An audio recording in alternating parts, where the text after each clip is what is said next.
Eduardo Ferro Rodrigues, connosco até às 10. Cá está. Muito bom dia. Bom dia. Como estão, aliás, todas? Muito bem, obrigada. Muito bem, obrigada. Vamos à ronda de perguntas rápidas, que é a primeira coisa que fazemos. Vai, Ora Inês. então, Dr. Ferro Rodrigues, qual foi o seu primeiro emprego de todos? O meu primeiro emprego foi com o engenheiro João Cravinho, ainda estava em Económicas, ainda era estudante, tinha 19 anos e estava a aprender Economia e comecei a trabalhar muito cedo. Uma coisa que era fazer cálculos, porque não havia propriamente computadores. Pois tinham que fazer tudo assim. Tudo era quase tudo. Caneta atrás da orelha. Até havia uns computadores grandes e depois umas máquinas para fazer contas, mas era o cálculo da proteção efetiva, que é um conceito que cada vez vai ser mais importante agora com esta política louca de Trump em relação aos impostos alfandegários, que se chamam em Portugal taxas mal, porque chamam em Portugal dizem tarifas, mas tarifas é o termo americano. São taxas aduaneiras e que têm, digamos, um efeito sobre a economia em geral. E às vezes, ao penalizar um determinado setor, se penalizam os bens intermédios que servem para fazer esses produtos, acaba por se penalizar o produto final. Pois, claro. E, portanto, há uma grande estupidez, muitas vezes, nas medidas proteccionistas. E, portanto, claro. foi isso que eu comecei por aí a estudar muito bem. Quando Muito bem. tinha 19, 20 anos. Agora esta é mais fácil, acho eu. Qual é o seu pior vício? O meu pior vício é realmente tem que ver com o Sporting, tem que ver com a dificuldade. Eu gosto de ver os jogos nos estádios, mas sou incapaz de ver um jogo para televisão. E a rádio deixou de ser um instrumento para as pessoas seguirem os jogos, portanto não consigo ver os jogos para televisão. O meu Então como é que faz? É quando o Sporting joga, Tem que procurar isolar-me ou então seguir pelo computador de vez em quando a evolução dos resultados, porque já agora fica não mais gostaria, nervoso se vir na de ter um televisão. ataque cardíaco com um jogo do Pois Sporting. não. Ferro Rodrigues, qual é a coisa mais cara que já comprou até hoje? A coisa mais cara que já comprei foi a casa onde vivo agora em Almocegeme, que foi comprada com muito sacrifício. Começou por custar, ainda no tempo dos contos, 30 mil contos, bons tempos. com um empréstimo que demorou 20 anos a pagar, e depois foi aumentando com ruínas que havia à volta e que permitiram que a casa aumentasse, e é hoje onde eu vivo. Muito bem. E esse foi o seu investimento mais caro. Qual é o prato favorito? E o prato favorito são vários, todos de grande porte, ou seja, cozidos, assados. À portuguesa, à transmontana ou à alentejana, cozido à portuguesa, bacalhau cozido com todos. São tudo coisas leves. Como sabem, que fazem as delícias de qualquer vegetariano. Como a Ana, exatamente. Qual foi a última vez que se irritou? Isso irritei-me no domingo. Já vamos falar disso também. Fortemente, irritei-me no domingo, fortemente. Não que não estivesse à espera que alguma coisa semelhante acontecesse, mas as proporções foram realmente de grande porte também, não é? Irritantes, pois. Uma atividade que, depois, por exemplo, de uma irritação dessas, o relaxe. O que é que o relaxa? Não, mas sabe, eu tinha tido na véspera uma grande alegria. Um grande relaxamento com o Sporting. Foi um fim de semana de uma montanha russa que fez. Água quente, magnífica no sábado, quentinha, e depois água gelada no domingo. E, portanto, segunda-feira foi para compatibilizar estas duas sensações extremas e pronto, a partir de agora a vida continua. Inês. Sou eu. Qual foi a última coisa que cozinhou? Nada, quer dizer, não é propriamente a minha especialidade, lamento muito, mas a última vez que cozinhei deve ter sido aos 20 anos em Londres, que tínhamos pouco dinheiro e tínhamos uma fleta alugada, eu e dois amigos, e comprávamos na cozinha é a sobrevivência. Uns ovos Exato. para falar e claro. Foi a última vez. Claro. Mas vejo estou com agrado, não estou a dizer isto a brincar, estou a dizer a sério, que as pessoas da minha família, o meu cunhado, o Ruben, era um excelente cozinheiro, e toda a gente gosta imenso de cozinhar os homens das novas gerações, o que é Muito bem. Nós perguntamos sempre isto, portanto, Eduardo Ferro Rodrigues quer saber se já alguma vez roubou. Se já roubei, quando tinha 13 anos ou 14, cigarros. Cigarros? Cigarros. Já fumava com essa idade? Exatamente, comecei a fumar aos 13 anos. Nessa altura era assim. Como calculo, não tinha dinheiro para comprar cigarros. Mas claro. E ia aos cigarros da minha mãe e do meu pai. Já diz o ditado, quem não tem dinheiro não tem vícios. Claro. Mas, ou então Ou então contorna. rouba. Cá está. Nessa altura ainda não tinha vícios, depois passei a ter. Mas comecei aos 13 e acabei aos 38. Muito bem. Eduardo Ferro Rodrigues, um hobby. Um hobby. Sem ser o Sporting, não pode responder o Sporting. Não, através do Sporting não, mas sabe que eu estou muito, não direi que tenho uma adição, mas estou muito ligado ao telemóvel. Habituei-me muito a seguir as notícias pelo telemóvel, a ir seguindo as diversas informações. E há sempre informação nova a chegar, não é? Pois, claro. E até a escrever, eu escrevi praticamente o livro todo. No telemóvel? No telemóvel? Não, pior que isso, escrevi à mão, à antiga portuguesa, e depois passei para o telemóvel para mandar para a minha secretária. Bem, tu pasma. Que muita paciência. O que é que- Portanto, está a ver, isso é um hobby muito duradouro. Pois Sim, é. sim. O que é que o faz sempre rir? O que me faz rir. Antigamente havia as anedotas que eram uma coisa que era uma pena ter-se perdido em Portugal. O meu pai era um grande contador de anedotas e havia essa coisa de trazer, sobretudo os miúdos, desde que tivessem mais 15 a 16 anos, podiam ouvir as anedotas mais picantes. E, portanto, Claro. há algumas anedotas, umas nem muito picantes, que me continuam a fazer rir. Tipo uma, contava uma. Se calhar é melhor não, Mas só picantes. dessas. Posso contar uma que não. não seja... Sim, sim. Ah, ok, ok. Uma andota Então de vai. É salão. completamente absurda. Não Era vai durar. aquele pai que tinha 3 filhas e a do meio era careca e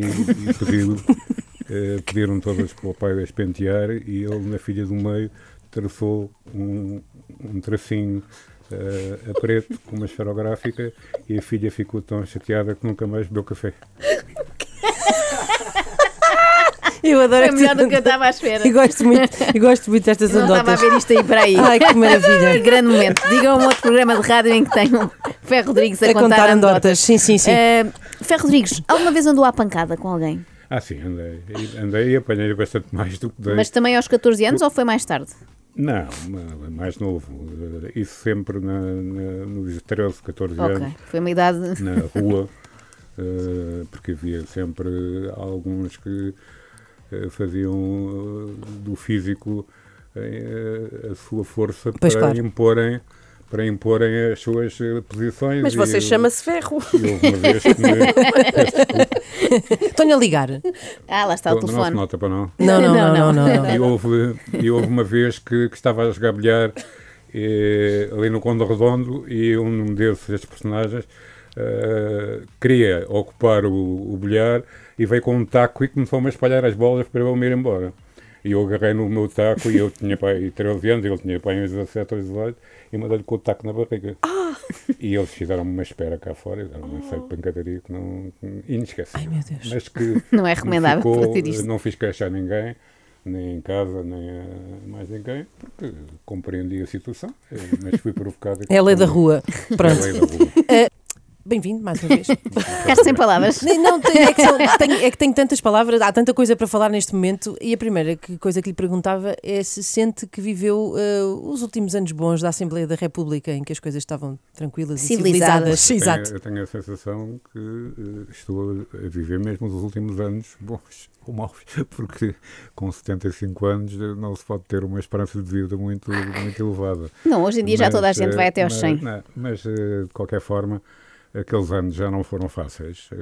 Eu fiz o possível, há quem diga que mal, porque não devia ter tentado esmagar o ovo da serpente, mas eu não me arrependo de ter tentado fazer, não consegui, e portanto o ovo da serpente acabou por se disseminar como se tem visto. Mas previa que crescesse assim tanto num curto espaço de tempo?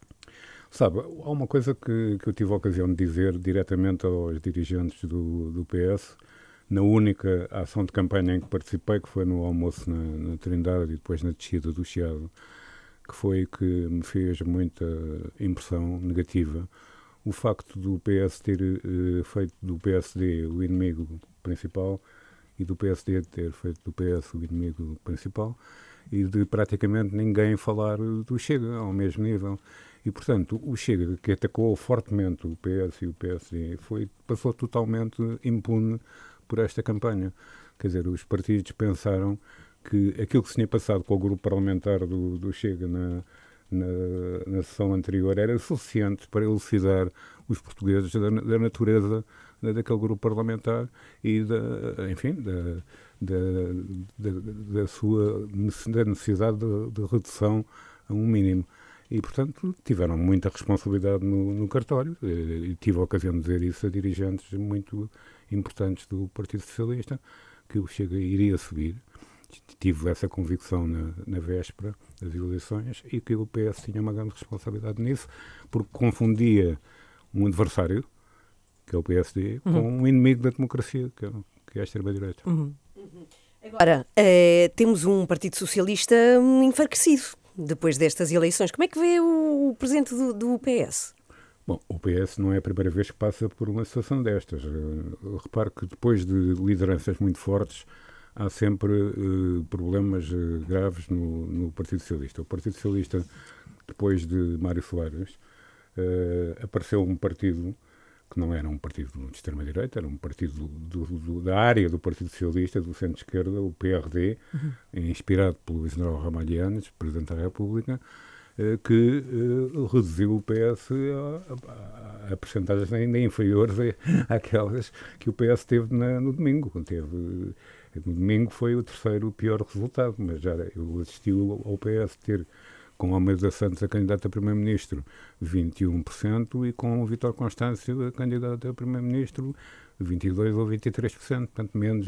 E o que é facto é que recuperou depois disso, porque é um partido que tem causas, tem convicções, tem Portanto, um programa. está otimista?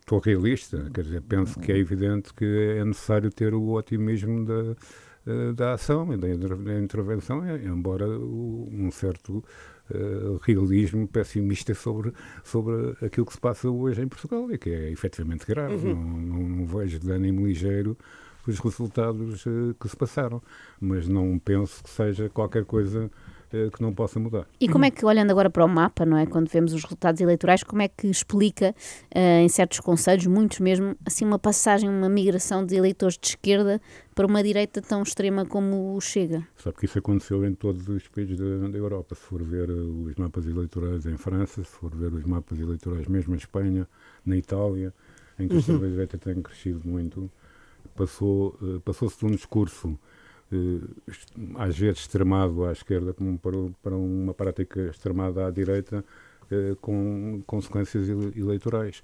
E isso é qualquer coisa que também nos interpela. Que interpela, deve interpelar toda a esquerda. Mas porque é uma coisa que os outros partidos, eu falei agora só do PS, mas os outros partidos de esquerda, o Bloco entrou em vias de extinção. O Partido Comunista tem 3 deputados, quer dizer, é uma situação impensável há 10 anos, quanto mais há 20 ou há 30.